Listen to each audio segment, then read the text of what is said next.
Hi guys, welcome back to the channel. Going to be today talking about what it took for me to get my block to the stage that it's at now, all stripped down and cleaned.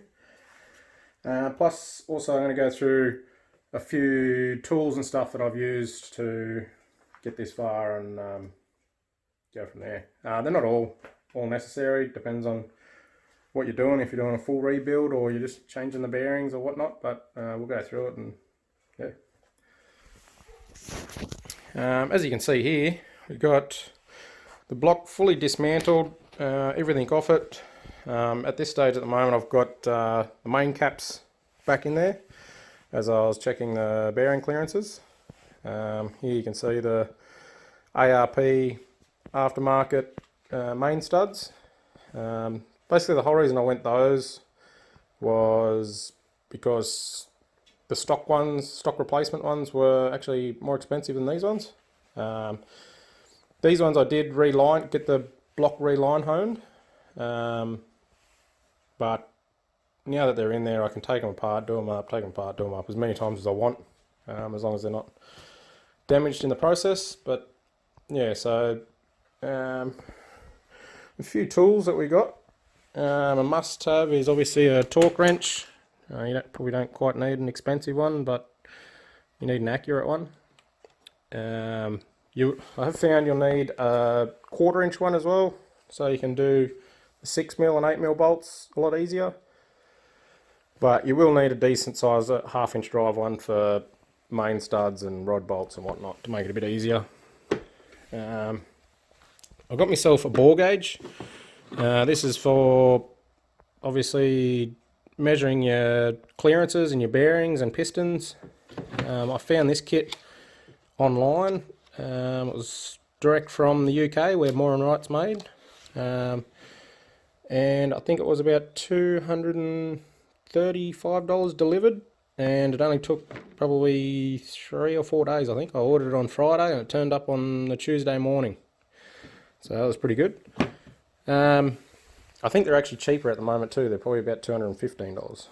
But I've got this little dial indicator as well. It's a combination, so it can do Ford and GM lifter bores. So you just slide that straight in the lifter passage and measures for when you're doing your dialing in your cam and whatnot. You can check the lift. Made things a lot easier. We've got this book here. This is what I've used basically to know exactly what I'm doing, as this is my first time doing it as well, so I highly recommend getting one of those if you've got an LS. There is a few other books that I've got as well, but they're sort of not so much on the rebuild, and it's more so just combinations of parts to do some good combinations, I guess. I've got a box of Imperial micrometers. By chance I actually already had these, so I've done a fit a machinist trade, but I think you can get them for about $300. This is just a cheap Chinese set. Works fine. The results are repeatable, so another good thing is have a couple of paint markers, obviously just to mark. I've got on the main caps, and also when you torque something up, just to mark it to say it's torqued, so you don't overlook it and leave something untorqued. A couple of these brushes. These are good for when you're actually cleaning down the block. Literally I took it outside, pressure cleaned the crap out of it, degreased it, brake cleaner, used as many of these as I could in every little passage, oil passage and lifter bore, just to make sure that everything was cleaned out. We got a rod vise. This is for, you chuck this bottom section in the vise and use that to clamp down your conrods when you're torquing up your conrod bolts, just so you don't damage the conrods. You probably could get away with a bit of aluminium angle in a vise, but yeah, I decided to spend the money and get one of these. I think it was about $200 delivered from Rocket. Got a degree wheel. We bolt that to the front of the crank once it's installed when you're degreeing in your cam. Decided to get a real big one to obviously a bit more resolution to try and make it a bit easier. So you need one of those if you're going to degree a cam in. This here is your piston ring file. I bought one of those because with my block I actually got it sent away to Toowoomba to a bloke to get torque plate honed in the cylinders and the main bore line honed as well, plus a couple other things. So I just thought I'd put new rings, and obviously we want to gap the rings a bit more because I plan on running around the 15 pounds of boost. So can't remember what this one was. It was probably around the $100 mark, but yeah, you definitely want one of those. It works great. I was halfway through some renovations at home and I just tack screwed it straight to the wall while there was no gyprock on there, so had a spare hand. I didn't have to worry about it moving around while I was trying to crank it. Snap lock bags, they're a must do. I had a mate tell me when I was first learning to pull my car apart to use snap lock bags and label everything, every bolt. If you take a couple of bolts out of something, put them in a bag, label it so you know exactly where they are. It's I sort of didn't follow his advice and I got ahead of myself, and at the end of it I had like 200 bolts and I didn't know which went where, and they're all slightly different, and so that's definitely a good idea. And Glad wrap, I just use that to wrap the block up when I'm not doing anything to it, just to stop dust and dirt and whatnot getting into it. I'll skip back a little bit. Probably the first thing I did to this block once I cleaned it all out, I actually went through with a little Dremel with a decent bit on there and just sort of, I don't know if you can see, just went over all the casting, got rid of any little edge or casting flash right along every edge that I could that could possibly have the potential to break off and end up going through a bearing or blocking up the pickup or whatnot. So I went over the entire block, everywhere I could, everywhere there was an edge. On a stock block there's always sharp edges and burrs and stuff on there, and they might never come off, but obviously with a high performance engine you're going to have more vibrations and a lot more stuff going on, so I deburred everything so there's hopefully no potential for anything to come off and go somewhere where I don't want it to. So that's done that. And then you'll probably get a couple of taps. I cleaned out every thread on the block, and then again degreased it all, brake cleaner, pressure clean, everything I could to get absolutely as clean as possible. And then I sent it off to get it machined and whatever I needed. So it turned out that from stock a lot of these bores are actually tapered as well. Don't know if you can see the design of this block. It's not sort of like a through bore, you run straight into your mains there pretty easy. So yeah, I got that fixed up. I am going to use the stock rotating assembly, stock crank.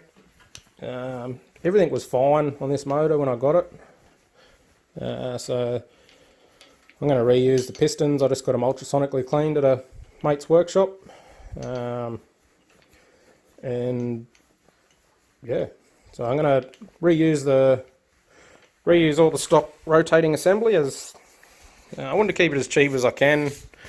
And there's a lot of engines out there making big horsepower on stock rotating assembly, so I thought I'll utilise that while I can, and I'll just put new bearings, adjust the clearances and what I can to make sure we're not going to get any fouling of the bearings and whatnot. So I've also, a lot of the other things that I'm putting on here is I've got a dual row timing chain.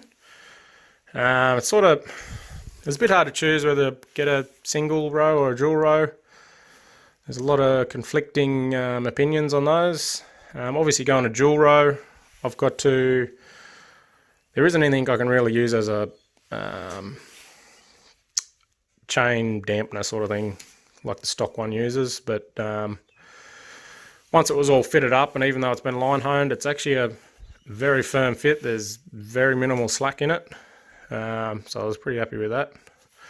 The only thing is, obviously, you got to worry about your clearances. There's on the timing cover that goes on there, you got a clearance on the back of there.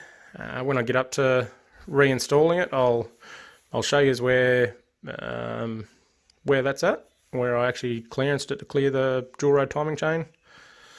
We're putting an aftermarket Millings oil pump on there. So yeah, we've got a new cam. Originally on a stock 6 litre, I had I think it was a GM Street Racer cam, which was a pretty aggressive NA sort of cam, and we had pretty good results with it. It made 700, just over 700 horsepower at the hubs. So I've changed the cam up and gone a boost cam. I was trying to, well, my thought was I'll put a positive displacement supercharger cam in there and hopefully bring the boost on a lot quicker. Now that I sort of think of it, I probably should have went something sort of in between the two. Obviously generating as much boost as we can down low on the RPM, probably not the best for the stock conrods, but we'll see how it goes. If it ramps in too soon, I might use the Haltech to sort of slowly ramp the boost in there a bit. Try and get this engine to live as long as I can until I build something bigger and better. What else we got? That's why I obviously got new lifters. I just end up going with a LS7 stock lifters. They're proven, they seem to work fine. We're not going to be doing any crazy RPM with this. I'd say 6.5 would be the max I go with this. Probably not even that if it doesn't need it. And because of the relatively stock rev limit, I'm just going to not going to reuse the stock rod bolts, but I've got new rod bolts that I'm using. They're only about $4 for a genuine item, so I've got a set of those. As all the bolts and main studs and head bolts and everything on a LS motor, all the stock ones are all one-time use. You probably can get away with it if you want to be sloppy and slap it together. You might have some success, but I plan on pushing this pretty hard, so I wanted to give it the best chance I can to survive. So yeah, that's what we're doing with that. Just using the stock lifters as well. They seem to be proven in decent builds as well. I have given them the trunnion upgrade though, and I'll show you what's involved in that and show you what the difference is in a later video. And I sent the heads off to the engine machinist as well, so I can get them to, they deck the heads, put a couple of new valves in there, and reseated and refaced all the other ones. And we've got a new set of springs with some good seat pressure and whatnot, so they'll be all ready to bolt on once I get those back. I'll just have to work out push rod length as well. That's about the only part I've got left to buy is a set of push rods. So we'll try and figure that out once we get up to it. We're going to run some LSA head gaskets on here. They're a little bit thicker, a couple extra layers. Hopefully drop the compression slightly. Might counteract the heads getting decked a little bit as well. Other than that, guys, if you're planning on doing something this yourself, I guess the best thing to do is just to try and keep it as clean as possible. As any dirt or grit or anything that gets stuck in here is obviously going to be in there and going through your oil and bearings. It's the last thing you want to do with new bearings, but so yeah, every time I'm finished with it, I just wrap it up with Glad Wrap again, so it's sort of sealed. And you'll know that I'm not in a fancy workshop or anything like that. You've seen the shed I'm working in. It's a big open shed. A lot of wind goes through there and dust and whatnot, so I've got it in my home, here in my lounge room. I'm lucky I've got a wife that's been tolerating it for long enough. So yeah, that's one thing I've found is obviously, as it would be nice to have a real airy workshop, it's not really necessary. If you do the right practices and whatnot, I believe you can achieve the same results. So that's what we're going with anyway. So righto guys, I might leave this video here. Just remember, subscribe if you want to keep up with what I'm doing. Hit the thumbs up, thumbs down if you don't like anything. Promise I won't lose sleep over it. If you got some questions, be sure to ask in the comments and I'll try and answer it there. So if obviously I'm not answering the same questions over and over again. And yeah, we'll see you in the next vid. Cheers guys.